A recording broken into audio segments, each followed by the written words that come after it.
आज की ये कहानी आपको सोचने समझने पर मजबूर कर देगी कि आपको किसी अनजान शख्स की मदद नहीं करनी चाहिए, खास कर की लड़कियों की। जैसा कि ये आदमी इंसानियत का फर्ज निभाते हुए इन दोनों लड़कियों की मदद करता है, लेकिन ये दोनों लड़कियां उसके घर में घुसकर उसके साथ करती हैं क्रिएट ऐसी एम्बैरेसिंग हरकतें जो कि देखकर आप लोग काफी ज्यादा हैरान हो जाओगे। तो चलिए बिना किसी देरी के इस वीडियो को स्टार्ट करते हैं कि आखिर ये दोनों लड़कियां इस आदमी के साथ क्या क्या करती हैं और ये आदमी अपनी जान इन दोनों लड़कियों से कैसे बचाता है। कहानी की शुरुआत में हम एक हंसते खेलते परिवार को देखते हैं जिसमें हस्बैंड का नाम होता है ईवन और उसकी वाइफ का नाम होता है कैरन। ईवन एक आर्किटेक्ट है और उसकी वाइफ एक आर्ट गैलरी में काम करती है। एक दिन ईवन और कैरन अपने दोनों बच्चों के साथ बाहर घूमने जाने का प्लान बनाते हैं, लेकिन तभी ईवन को कुछ जरूरी काम आ जाता है, जिस कारण कैरन अपने दोनों बच्चों के साथ बीच पे जाने के लिए मान जाती है। और इसके बाद यहाँ पे ईवन के फैमिली वाले एक हफ्ते के लिए बीच ट्रिप पे चले जाते हैं, जिसके बाद यहाँ पे ईवन घर पे एकदम अकेला बचता है और वो अपने जॉब का वर्क कर रहा था। तभी अचानक से उसके घर का डोरबेल बजता है। जैसे वो दरवाजा खोलकर बाहर जाकर देखता है तो उसके घर के बाहर दो लड़कियां खड़ी होती हैं, जो कि ये दोनों लड़कियां बारिश में काफी भीगी हुई दिखाई देती है, जिनमें से एक लड़की का नाम बेल होता है और दूसरी लड़की का नाम जेनेसिस होता है।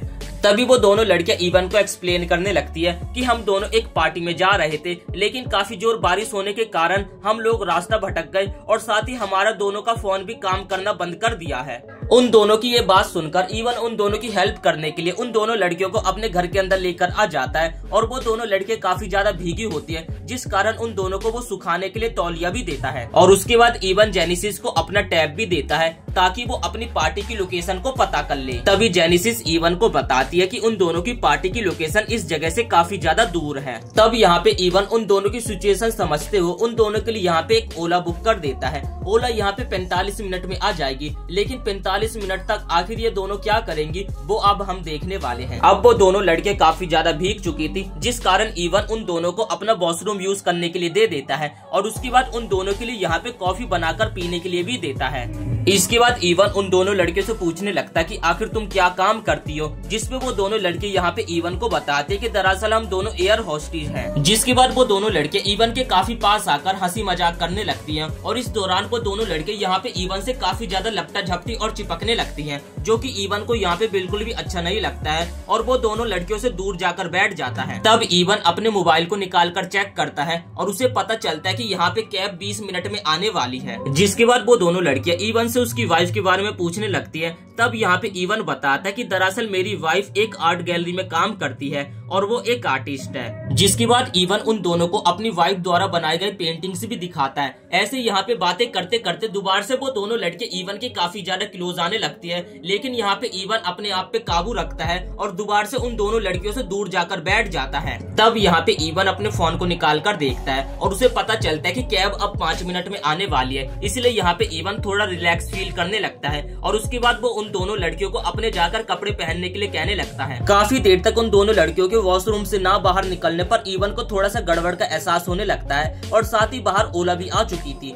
जिस कारण ईवन वॉशरूम के बाहर जाके देखने लगता है कि आखिर ये दोनों लड़कियां कर क्या रही हैं। ईवन उन दोनों लड़कियों को कई बार नाम पुकारता है, लेकिन वो दोनों लड़कियां यहाँ पे वॉशरूम से निकलने का नाम नहीं ले रही थी, जिस कारण ईवन अपने आंखों पे अपने हाथ को रखकर वॉशरूम के अंदर चला जाता है और वो देखकर यहाँ पे काफी ज्यादा हैरान हो जाता है। वो दोनों लड़के यहाँ पे बिना कपड़ों के वॉशरूम में खड़ी हुई थी और वो दोनों लड़के यहाँ पे ईवन के ही आने का इंतजार कर रही थी और ईवन को देखकर वो दोनों लड़के यहाँ पे जोर जोर से हंसने लगती हैं और ईवन को यहाँ पे फोर्स करने लगती है उसके साथ एक्टिवेट होने के लिए। ईवन उन दोनों लड़कियों को समझाने लगता है कि ये गलत बात है, हमें ऐसा नहीं करना चाहिए, लेकिन वो दोनों लड़कियां यहाँ पे ईवन से काफी ज्यादा चिपकने लगती है और यहाँ पे ईवन एक मर्द था जो कि कितने देर तक अपने ऊपर काबू रख सकता था। जिसके बाद यहाँ पे ईवन उन दोनों लड़कियों के साथ वॉशरूम में एक्टिवेट होने लगता है।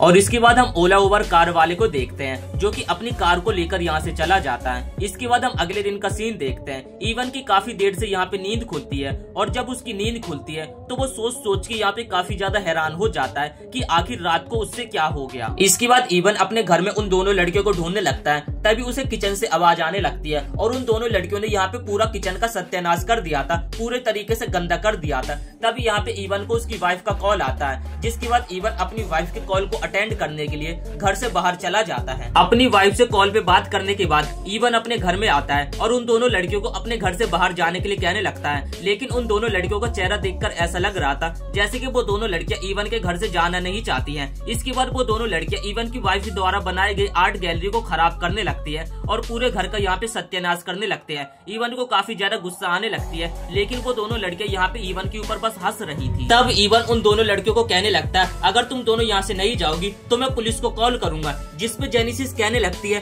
कर दो तुम पुलिस को कॉल, हम दोनों अंडर एज है, जब यहाँ पे पुलिस आएगी तो हम पुलिस को बता देंगे कि तुमने हम दोनों के साथ रेप किया है। अब ये सारी चीजें सुनकर यहाँ पे इवन की आंखें फटे की फटी रह जाती है और उसे समझ आ जाता है इन दोनों लड़कियों का ये एक बहुत बड़ा प्लान था उसे फंसाने का। तब यहाँ पे इवन के घर का दरवाजा नॉक होता है। इवन घर का गेट खोलने के लिए चला जाता है, लेकिन उससे पहले वो उन दोनों लड़कियों को कहता है कि तुम दोनों बिल्कुल भी बाहर निकलने की कोशिश मत करना। और जैसे वो घर का दरवाजा खोलता है तो यहाँ पे उसकी वाइफ कैरन की दोस्त होती है जिसका नाम बीबिया होता है। बीबिया शुरू से ही इवन को बिल्कुल भी पसंद नहीं करती है। तभी यहाँ पे जेनेसिस भी आ जाती है जो कि बीबिया के सामने इवन से काफी ज्यादा चिपकने लगती है, जो कि यहाँ पे बीबिया को बिल्कुल भी अच्छा नहीं लगता है और वो यहाँ पे इवन को काफी ज्यादा गाली आली सुनाकर यहाँ से चली जाती है। अब ये सारी चीजें देखकर यहाँ पे इवन को काफी ज्यादा गुस्सा आता है और वो अपने घर के अंदर आता है। उसके बाद वो जेनेसिस का हाथ पकड़ता है और अपने घर से बाहर भेजने लगता है और फिर वो पुलिस को भी कॉल लगाने लगता है और कहता है कि अब चाहे जो कुछ भी हो जाए, मेरे ऊपर पुलिस वाले कोई सा भी केस करे, लेकिन मैं तुम दोनों को अपने घर से बाहर जरूर भगाऊंगा। तब वो दोनों लड़कियां ये सुनकर काफी ज्यादा डर जाती है और उसकी अगली पर वो दोनों लड़कियां इवन के घर से जाने के लिए मान जाती है, जिसके बाद इवन उन दोनों लड़कियों को अपने घर से काफी दूर छोड़ देता है। लेकिन कहानी यहाँ पे खत्म नहीं होती है। इवन काफी ज्यादा स्ट्रेस में था, जिसके बाद वो रात के समय अपने जॉब का काम कर रहा था। तभी उसे अपने घर के अंदर से किसी के चिल्लाने की आवाज आने लगती है,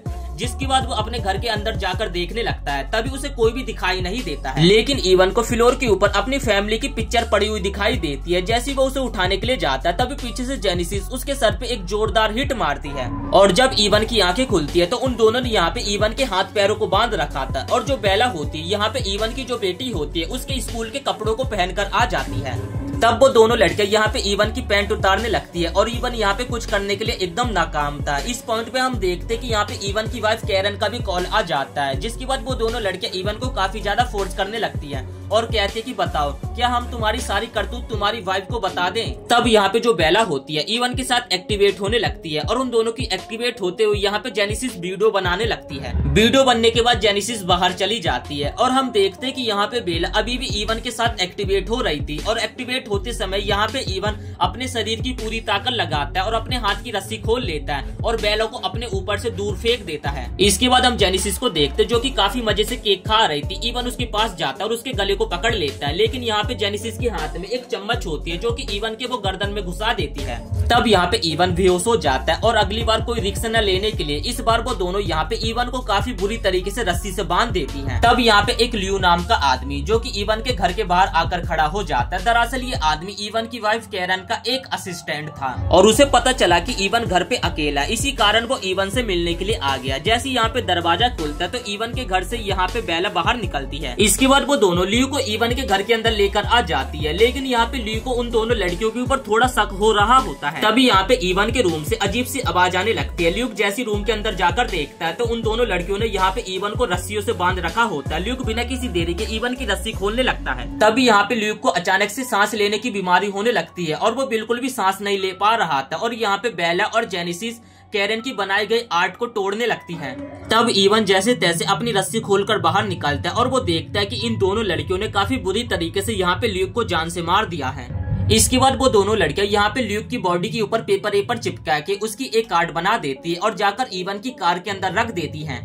इसके बाद वो दोनों लड़कियां यहाँ पे इवन के फोन से और ल्यूक के फोन से एक दूसरे को इस तरीके से मैसेज करते हैं जैसे कि यहाँ पे इवन को पता चला कि उसकी वाइफ कैरन का ल्यूक के साथ अफेयर चल रहा है और जो इवन को पता चलते यहाँ पे इवन ने ल्यूक को जान से मार दिया। इसके बाद वो दोनों यहाँ पे रात भर एक गड्ढा खोदती हैं और सुबह होते इवन की जो बॉडी को उनने रस्सी से बांध रखा था उसकी बॉडी को लेकर उस गड्ढे के अंदर यहाँ पे दफना देती हैं। तब वो दोनों लड़कियां इवन को बताने लगती कि हम तुम्हें मारना नहीं चाहते थे, हम तो बस तुमसे मजे लेना चाहते थे और तुम्हें टॉर्चर करके हमें काफी ज्यादा मजा आया है। इसके बाद बेल इवन को वही वीडियो दिखाते जिसमें कि बेल इवन की बेटी की स्कूल यूनिफॉर्म पहनकर इवन के साथ एक्टिवेट हो रही थी। और ये वीडियो आप तो जानते होंगे जो कि जेनेसिस ने रिकॉर्ड करी थी। तब यहाँ पे बेला इवन की फेसबुक प्रोफाइल को खोलती है और उस पर उस वीडियो को अपलोड कर देती है हैप्पी फादर्स डे लिखकर, ताकि सभी को ये लगे कि इवन ने ही इस वीडियो को अपलोड करा है। इसके बाद वो दोनों लड़कियां कहती है कि अब हमें कोई नया शिकार ढूंढना है, और इतना कहकर वो इवन को अलविदा बोल के उसके घर से चली जाती है। इवन जैसे तैसे अपने फोन में अपलोड की जाने वाली वीडियो को रोकने की कोशिश करता है, लेकिन गलती से उससे वीडियो वो लाइक हो जाती है। और तब हम देखते हैं कि यहाँ पे इवन की वाइफ कैरन अपनी फैमिली के साथ घर पे आ जाती है। और इसी के साथ ये कहानी यहीं पे समाप्त हो जाती है। वीडियो पसंद आई तो वीडियो को एक लाइक करके चैनल को सब्सक्राइब कर देना।